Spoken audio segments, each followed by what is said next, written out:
Good evening. Our top stories. With gas prices soaring, where will it end? The government pulls the plug on youth employment centers. And a key witness testifies at the Picton inquiry. You're watching Langara News. I'm Daniel Palmer. And I'm Emma Crawford. We start with some breaking news tonight. A father and son have been arrested and charged with the Halloween murder of an Armstrong teenager. Matthew and Stephen Roy Forrester were arrested Wednesday in connection with the murder of 18-year-old Taylor Van Diest. The DNA evidence had already been matched to a 2005 sexual assault in Kelowna. The murder shocked residents of the normally quiet community of Armstrong. Vancouver gas prices are reaching an all-time high.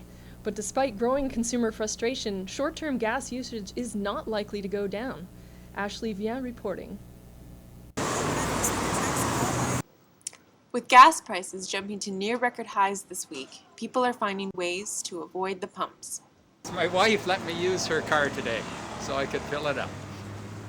Generally, economists point out that the public in the short term is not very responsive to higher gas prices. You know, I feel like sometimes I should use transit, but transit I can't do. That the public is responding to higher gas prices by doing things such as buying more fuel-efficient cars.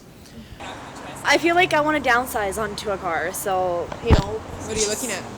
Probably some, like a Honda Civic. Those ones are really good on gas. It usually takes about $40 to fill up, but... Households are already recognizing how big a part of their living expenses are devoted to gasoline. I probably pay, like $200 in gas per month. If I just got like a bus pass or like a SkyTrain pass, what's like $90. Some people are switching to more fuel-efficient vehicles, while others are opting for public transit. Well, I parked my car because of the ridiculous gas prices. And yeah, it's a lot more productive way to get to school than fight with parking and that extra fee. But those extra fees have simply become a reality for some people who have to commute every day. There's nothing I can say about it, right? It does suck, but at the end of the day, it's part of life and you just kind of got to carry it on and whatnot, so. The federal government is closing down some employment centers and consolidating programs. It claims the new provincially run system will provide the same amount of services for online resources. Omar Sharif reports. I'm standing on the corner of Main and Hastings in front of the old Four Corners Bank, which was the former Pathways Information Center. The job employment services offered to these residents have been moved to the Open Door Group at a building on West Hastings Street. The changes to the system are meant to make the job search more effective for British Columbians. For all types of supports for job seekers who live in the downtown east side catchment area. So we offer services, we've got computers, equipment, phones, fax, photocopiers, and so on. We also offer workshops, and we also offer personal employment planning. So if somebody needs a little bit more support, we can actually connect them with a case manager. Shane Simpson, MLA for Vancouver Hastings, is expressing concerns about these recent changes. The problem is going to be for about the 25% of people who are more vulnerable, whether it be youth, women who maybe are trying to get out of abusive relationships, people with disabilities. For the Langara Voice, I'm Omar Sharif. The missing women's inquiry continues today. A Vancouver police officer testified about problems she said she saw in the investigation. Audrey McKinnon spoke with Christopher Joseph, who was at the hearing today. Christopher Joseph's sister went missing from the downtown east side 12 years ago. He's still waiting for answers. I'm hoping that we have answers and closures to all First Nations women that went missing in the downtown east side here in Vancouver. Detective Constable Laurie Schenner is on the stand again. The cross-examination of her today cast doubt on her memoir from the experience on the missing women's unit in the 1990s. She said her book contains her own presumptions and perceptions. Her memoir stated, quote, a lack of will, incompetence, improper training, and no clear handling for the policy of these cases. Schenner also says some of her memoir comes as a second and third party source. Dawn Larson is an advocate for women who live on the downtown east side. And then there's her book. There's two different things. Yeah, and I did say That was my feeling many weeks ago, that both should be presented here at the inquiry. And if they weren't, that's a serious flaw to this inquiry. Yeah. Because she was the one person that was very, very on the ground level, as they say. Schenner's memoirs are not being submitted as evidence at this point. The missing women's inquiry is ongoing. It ends on April 30th. Premier Christy Clark announced a second trade mission today. Focusing on Japan, South Korea, and the Philippines, the mission is aiming to promote BC's lumber and biorenewable energy industries. Jeremy Sally has the story. Christy Clark did not appear worried about her flagging popularity in the polls today, as she announced a new trade mission to Asia, which will be the Premier's second in under a year. Clark made the announcement at Fiberco Export in North Vancouver and spoke mainly about strengthening trade between three countries. And we are going to be taking the BC advantage to Japan, Korea, and to the Philippines. Clark's speech centered around the trade of pellets manufactured by Fiberco out of wood waste. Clark said the pellets offer countries like Korea, who are eager for greener energy alternatives compared to coal, a good option for power generation. We want to expand that market. So these little pellets are something that Korea needs in spades.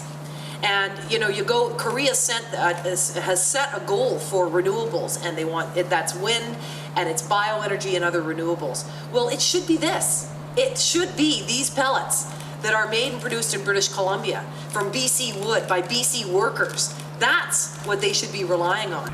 Clark's 15-minute speech highlighted the province's AAA credit rating as well as low taxation. But that did not deter critics and reporters from pointing out decreased job numbers in British Columbia, as well as the lack of existing trade in biofuels with Asia. For Langara News, I'm Jeremy Sally. After the break, do you know what Facebook is doing with your photos? One local user is suing the social media giant for using her face for their profit. Join us after this message.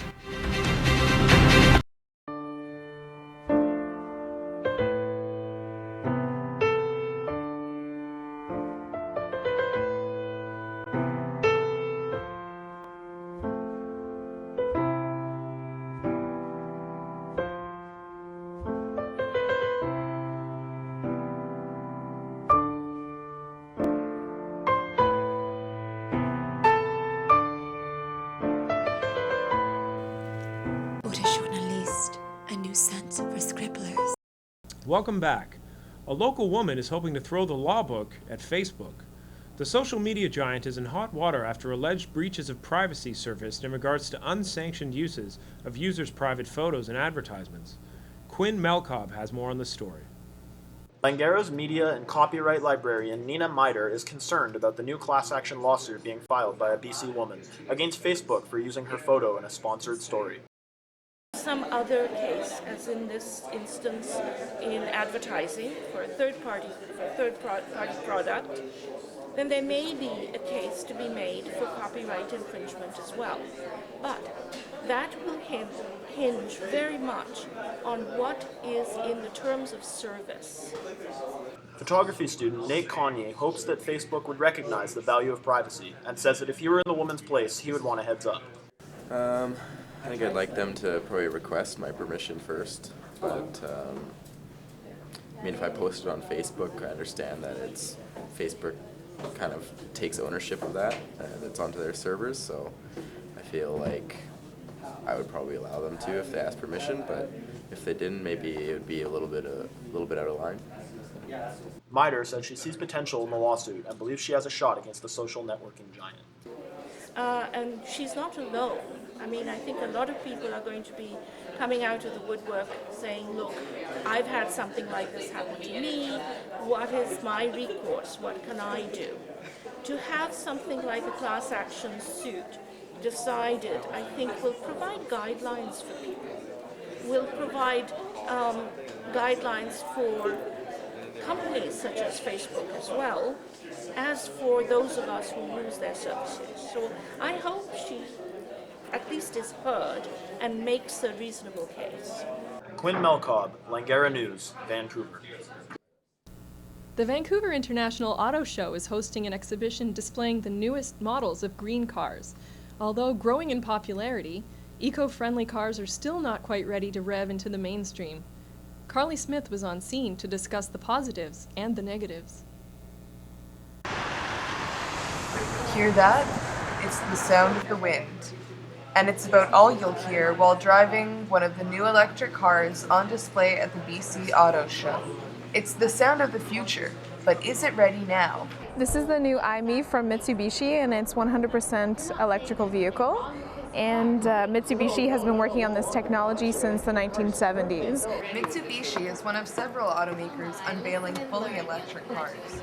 Battery charge times are between 25 to 30 hours on a standard electrical outlet, or 7 to 10 hours with an upgraded charger that uses a 220-volt house appliance socket. A third option exists. A high-powered DC outlet will charge an electric car in less than an hour. Unfortunately, experts say this method can substantially shorten the battery's lifespan.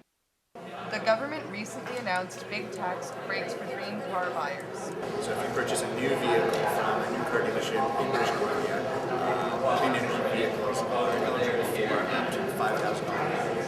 I think that's a great idea. Certainly try and encourage people to use electric hybrid vehicles. But Millard thinks hybrids are more practical. Probably one that appeals to me is the Toyota Prius. Green-conscious car buyers are more likely to opt for hybrids as they wait for electric car technology to improve and prices to drop. Here from the Auto Show, I'm Carly Smith with The Voice. Angry golfers buzzing about mosquito problems can now breathe a sigh of relief. Local golf courses unveiled new bat houses to combat the insects. Michelle Gamage has more on the story. Bats are being used as a natural way to get rid of pesky mosquitoes. 3 Vancouver public golf courses are installing bat houses to encourage these insect munchers to feast. Last season's insects were so numerous that golfers had to slap on bug repellent or abandon their game. Especially at McCleary, had to hand out off because the mosquitoes were so bad down there. So really? If we find a natural way to control these insects, then we get rid of the off. Yeah, so we're saving money too because yes. Taxpayers' dollars aren't going to, bug off in a spray can. We're going environmental, and it's at one cost for the houses, and the bats are doing the work. So we're happy about that. Around 300 bats are expected to move into each house. Each bat eats up to half their body weight in mosquitoes every night. This is a pest-fighting alternative that golfers really agree with. Absolutely, it's super logical for the ecological situation. Really, it is. Think about it. It's true. I would have them every 50 feet along every fairway. Birdhouses are being built to further combat the bug infestation, and bee houses are encouraging pollination on the grounds. Instead of a toxic waste dump, Fraserview is working towards becoming a greener golf green. For Langara News, I'm Michelle Gamage. And now Jackie Richardson with weather. Weather today is overcast with sunny breaks peeking in throughout the day and a current temperature of 7 degrees Celsius. The afternoon is looking great here at Langara Golf Course for a round of golf with temperatures warming up this afternoon and no sign of rain.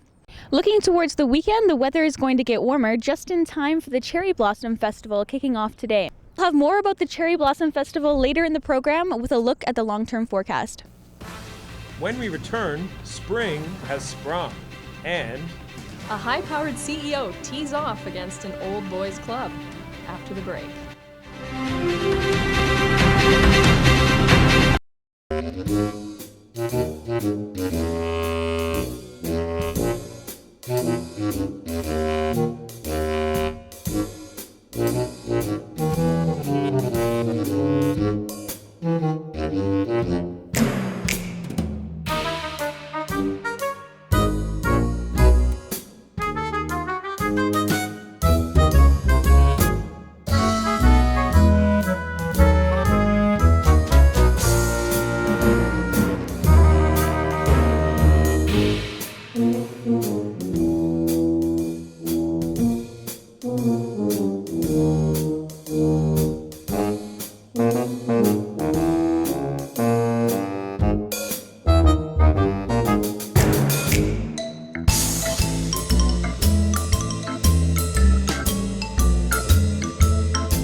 Welcome back. We now have Augustina Coccaro with entertainment. Thanks, Emma. If you ever wondered how Vancouver's rich diversity affects the workforce in the city, the Museum of Vancouver has a new exhibit that highlights just that. The show opened last night and gave local photographers the opportunity to submit photos that capture the diverse nature of Vancouver's working world. Jennifer Fong reports. From gleeful yoga practitioners to cranberry harvesters, Working World shows it all. The exhibit features photos from 7 local artists exploring what workplace diversity means to them. The goal of the exhibit is to encourage conversations about cultural diversity in our workplaces and really to offer the concept of work as an inevitable space where we interact across cultural difference. This is the first time Spark BC has partnered with the museum. Spark approached the museum with the idea, and since we had a similar mandate in terms of raising contemporary issues and sparking dialogue, we thought this was a natural partnership. Ted Nodwell, one of the photographers featured, explains his method. What inspires me when I'm doing photography is the interaction of people with each other and with their environment. And the Working World exhibit was a perfect chance to explore that a bit. Nodwell considered the project a rare opportunity and was impressed by the theme. When I first heard of the theme, I thought, this is something that is often invisible, and yet people do so many different jobs and so much interesting work that it would be really worth showing. So I was really pleased to be part of it. Artists aren't the only ones pleased with the exhibit. I think it's just a beautiful collection of photos and images that really challenge what we think of when we think of the phrase diversity and the workplace. Working World will be on display at the Museum of Vancouver until May. Jennifer Fong for the Langara News. I'm here with Nicholas Reed, author of City Critters, Wildlife in the Urban Jungle. Welcome, Nick. Thanks for having me. I was wondering if you could please tell me what your inspiration was for this book. Well, I used to write a weekly column on urban wildlife for the Vancouver Sun, so that is where the idea came from. I took an interest in the issue, and then when I went to the publisher, to my great surprise, I found that there were no other books on the subject. That's great. I hear that the proceeds are going to charity?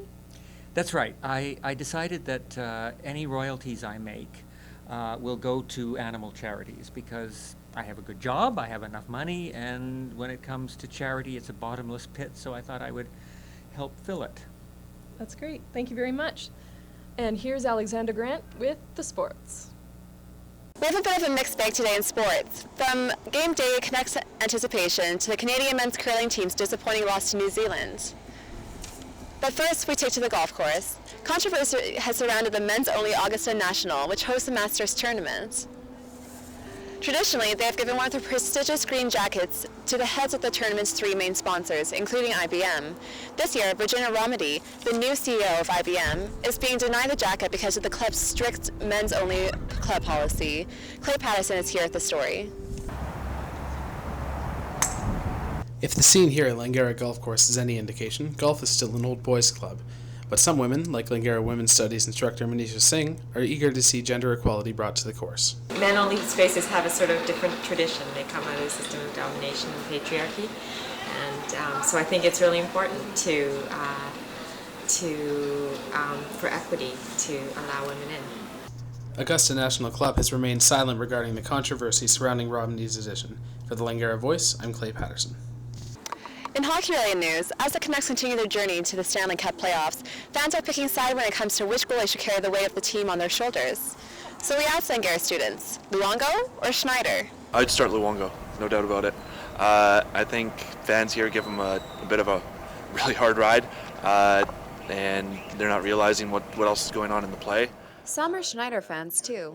I think Schneider's going to have probably quite a bit of time as well. Probably going to split around 50-50, but I want Schneider to start more just because I have more confidence in him right now.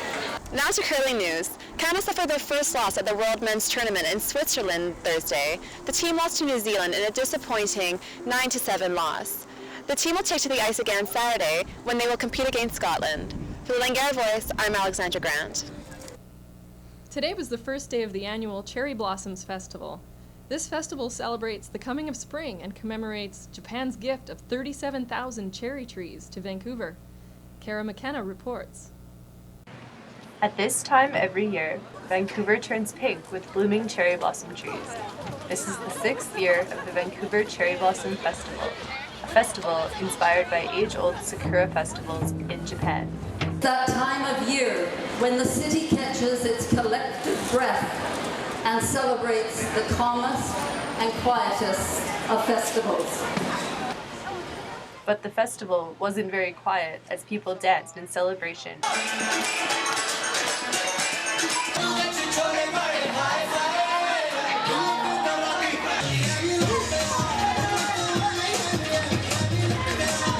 For some, it was a peaceful and reflective occasion.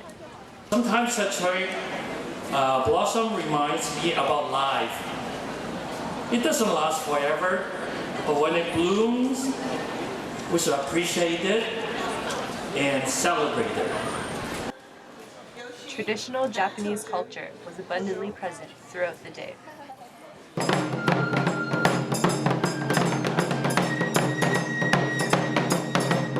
This artist comes every year because he loves to paint the interesting colors and textures of the trees. Every little petal has a different kind of tone, and actually it's fantastic the way it changes with the light. Cherry Blossom Festival celebrations are just beginning and will continue throughout the month. This Saturday and Sunday, there will be a Sakura Days Japan Fair at the Van Dusen Botanical Garden. And now, here's Jackie again with the weekly forecast. If you're looking to go to the Cherry Blossom Festival this weekend, the weather couldn't be better. With sunshine and isolated showers on Friday and a high of 9 degrees, warming up to 12 degrees on Saturday with nothing but sunshine. On Sunday, the temperature's the same with a chance of light showers. Here's a look at our 5-day forecast. Monday through Wednesday is looking rainy with a high of 9, warming up to a high of 13 for Thursday and Friday with a little more sunshine. And that's the news. I'm Emma Crawford. And I'm Daniel Palmer. You stay classy, Langara.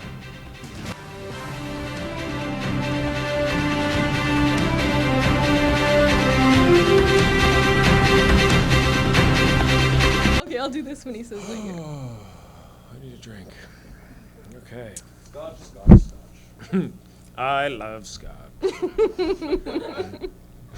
It's got the voice. Yeah, it's not bad. I was Burgundy once for Halloween, actually. It was really fun. Yes, your resemblance to Will Ferrell is uncanny. What's that? Dressed as Burgundy, say? That would have been awesome. That would have been good. Yeah.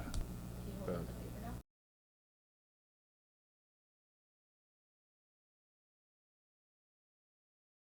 I'm Hyndman.